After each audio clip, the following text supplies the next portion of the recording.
High noon, Jones and Keefe. That was Mike Vrabel earlier today at the Patriots and Commanders joint practice, which has just concluded, it appears. Yep, a lot of guys high-fiving each other. Drake Maye and Sam Hartman talking to each other right now. Staffers running off the field. Other, right? They must have at Wake in North Carolina. Oh, I'm sure. Yeah. So we'll give you an update on what went down in that last break. We are presented by McFarland Energy, as we have been throughout training camp. It's our final day here. They are the heating, cooling, and bioheat delivery pros that Eastern Mass and all of Cape Cod depend on. McFarlandEnergy.com. Patriots defense held up against Jaden Daniels at the end of this practice. They kind of did like a quick hurry-up situation, running clock, starting at the 25, first-team offense, through a pick. Drake Maye, deflected ball, targeting Pop Douglas, down inside the 10. Jaden Daniels wound up coming up empty, targeting a receiver in the corner of the end zone, Alex Austin, who we know is AA. That's right. Wound up holding up for the first-team defense. First play for Josh Dobbs, came out and threw a 25-yard strike to Mac Hollins for a touchdown on the next series, and then the second-team defense didn't hold up there against Josh Johnson. I don't really know how they ended up getting I feel like they held that guy up a million times, but it must have been a little fourth-down execution at the tail end of the situation, or the practice there, the reps there. But anyways, first-team defense held up, first-team offense threw a pick. Overall, Keith, your takeaways on what went down here today now that they've concluded. Great day. Really was a great day. We circled this day weeks ago, saying, all right, this is going to be a lot of fun because they've gone, full padded practice down to like no padded practice, no helmets for some of these walkthroughs that they've had. So we're like, all right, what is it going to be like the one joint practice here against Washington? And it lived up to the excitement, I think. Like there was a lot of activity going on. They maximized their time. They had drills going down every which way. I would say, everybody who showed up today, you got a good product compared to what we've seen. Yes, yeah. There's been a lot of walkthroughs in camp. This wasn't like full-on hitting, taking people to the ground or anything like that. It's still a practice. But this was pretty good, and there were a lot of people here today. We had people up on the ramps. Reese was projecting around 10K earlier today. Yeah. I don't know if it's starting to thin out or they're just getting closer to the sideline to line up for autographs here. No, but I would say... But whatever. It was a good product, and I agree. Overall, despite the pick by Maye late, I think it was a pretty good day for him. I think it was a great day for him and the offense. I think after having a couple of not-so-great days, this turned things back around again. Because they had started camp pretty good, and we were highlighting certain guys, and you're like, Booty and Pop Douglas is doing this, Steph Diggs early, even Javon Baker. Like, there'd been a bunch of guys that we had sort of thrown out there. Henderson kind of came on strong towards the end. And then today you're like, all right, now you're not going up against a Patriots defense that doesn't have Gonzalez for most of these practices, doesn't have Davis for most of these practices. How are they going to look? They look pretty good, and I know it's just one practice, so I don't want to get too far ahead of myself, but don't you think the wide receiver group looks pretty good? Yes. So let me ask you. I was just going to ask you this. We like to do a 2-up and 2-down, Keith. 2-up, 2-down. Give me 2-up, 2-down over there. Give me your 2-ups. I'll give you my 2-ups. Drake Maye up. Okay. I know he threw the pick at the end, but again, it was like 99% of it was really good. I had him definitely on the up list before the pick. I'm going to hold that against him. I still think on balance he had a good practice. I have more than two, but I'll give you two. I'll give you Drake Maye, and then if I had to pick between them, I guess I would go Pop Douglas. So I would go Pop Douglas. The other one I was thinking was Keyshawn Booty, and part of it was he was mixing it up with Lattimore, had a touchdown, had another catch on the sideline. I think Booty looked great. Yeah. I think Hollins looked great. The only thing I would say about Hollins, he was fluctuating between time with Maye and time with Dobbs. He actually had a sick touchdown with Dobbs. Correct. Late in the practice. 25-yard strike when the second team went through it. They were pretty interchangeable. And so if you have Steph Diggs at the top, and then you have Pop Douglas at 2, Booty and Mac Hollins are kind of fighting for who the third target would be amongst the receivers. So there's 4 guys. Kyle Williams is going to be on the team. He was quiet today. Yep. He maybe a down. Did he have a catch? Not that I remember. I didn't see one. But I also I put the binocs down and focused on the show when it was Dobbs. So I only saw a few of the Dobbs plays. That's a good point. That's a good point. When it was Drake Maye. He could have been making plays with the second unit for all we know. Because I think Javon Baker did. Javon Baker did make a couple plays with the second unit. But I would say Baker's probably better the last couple days than Kyle Williams. Kyle Williams was good early in camp, but Kyle Williams is more of a sure to make the team. A guy like Kendrick Bourne, you're like, stinks. You're getting hurt at the wrong time, and Mac Hollins and Keyshawn Booty have both performed so well that I would think that Kendrick Bourne's kind of out of a spot. But those other guys, you're like, wait a minute, what I thought was maybe a weakness of the team is maybe not going to let you down. Like maybe like Drake May won't have that excuse. We can at least say that. Like those guys might be able to make enough plays for him. So your ups are May and Douglas in that order? Yeah. Okay. I demoted May after the pick. I got to hold that against him, but I thought he was very good today. He would certainly be on the plus side. For me, Douglas was great. He did have one drop, but I thought Pop Douglas was great today. I would have him number one. Number two, I think I got to give it to Will Campbell.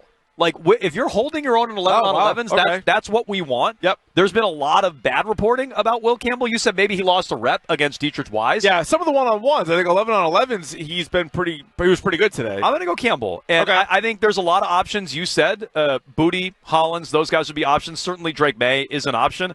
I would go Will Campbell. We've given him a lot of flack for his short arms and everything else. He's out there. I thought he did pretty well today and held up noticeably where May had time to throw in 11 on 11s. That's all I care about. So I'll have Will Campbell on the upside. On the downs, I'll take these first, Keith. This is my specialty anyway. Yeah, you got the down list. I would have had Diggs on there, but I'll be consistent because Diggs finished out there. He was in 7 on 7s and 11 on 11s. I'll remove him from there. Morgan Moses to me is a down. I need him on the field. Yeah, what's going on there? At some point in time. So I'll have him on the downside. I'll also have Henderson. He was the main guy I had my eyes on today. Okay. I'm not saying he made no plays, but he had a chance to get a wheel route. We saw two to the left-hand side of the formation the other day where he looked electric. Today, he beat Bobby Wagner into the corner of the end zone. Perfect throw from May. Perfect teardrop right in the bucket throw. Plenty of room to get his feet in bounds. And Henderson couldn't reel it in. And that was with the first-team offense against the Washington first-team defense. I'm sure he'll catch that in the future. He didn't today. I'll put him on the down list. I'll put Kyle Williams on the down list. That's a good one. So I was looking for something, anything out of him. And not only did he have a quiet practice, but most other receivers had a loud practice. So that really kind of hurts him. Again, I don't think his roster spot is in jeopardy, but you're trending more towards like a healthy scratch, right? Like an inactive type of player. That would be right for the first month of the year. I would say you're probably not going to see him out there much. Yeah, based on the way this is trending. Yeah. And that's a shame because the first day of camp, he had that catch on Gonzalez we were raving about, but he's really done nothing since. And then I guess for my other down, I do agree with you on Moses, and it's more of just because he didn't play. Like obviously he didn't have any bad plays. The problem is he didn't have any. You know, he was out there on air early, and then we saw two other right tackles playing with Drake May. You know, again, I wasn't as focused on who was at right tackle with Dobbs, but it was Bryant and Jacobs, and it was Jacobs got the first reps, but then Bryant, I think, got the majority of the reps. So maybe you could even put Jacobs on there, too. Maybe Bryant already passed him by as well, but yeah, looking like three rookies on the offensive line. Let me give you another shout-out for the up list, by the way. And I think on balance, the Patriots had a good practice today. I agree. I don't mean to make it sound like it was a bad practice. I wish May ended on an uptick instead of with the pick there at the end. Alex Austin? Yeah, double-A. Yeah, double-A is good. No Gonzalez, no Davis. I think he deserves some pub there on the up list. We are going to hear from Drake May coming up. I believe we'll be able to relay that to you, so stay tuned. Drake May, I would guess, is speaking in the next 15 minutes or so go nowhere. You'll hear it here live on Jones and Keefe, our final day at Patriots training camp. Let's mix in a few phone calls here. All right. We can give you more takeaways throughout the course of the hour from the joint practice that just wrapped up, Patriots and Commanders. Cato's in Boston, waiting patiently. What's up, Cato? Adam the Weasel Jones. How you doing, buddy? I'm doing great. How are you? I'm doing good. Hey, I called you a few months ago, and I told you a player to watch is Pop Douglas, and he's been doing well. But my question here is, if we were to trade for Terry McLaurin, hypothetically, what would we be looking at? Would it be Kendrick Bourne, Matt Collins?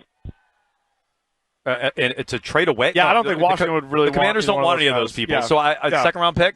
Well, I'll tell you what, second round pick. Maybe I'm just kind of caught up in the day, but maybe you still want Terry McLaurin. He'd still be your best guy.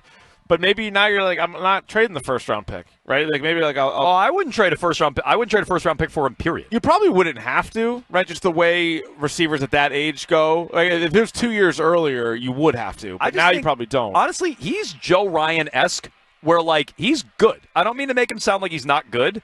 But I don't know that he's like an alpha number one. People are talking about Joe Ryan like he's Paul Skeens. He's the 6th-ranked Madden receiver. Yeah, okay. Well, I do know that. I just think he's good, but I don't know that he's an alpha Justin Jefferson, Jamar. Like, give up anything. A.J. Brown. No. Give up anything you can for him. But I would trade a second-round pick for him, and I would give him his $30 million a year, and I would go from there. But, even though I'm high on the receivers today, I would take Terry McLaurin in a second. Yeah, the Joe Ryan analogy to me would be there are people who are willing to give up anything for Joe Ryan. And people are like, give up a first-round pick for McLaurin. I wouldn't do that. I think they're good players.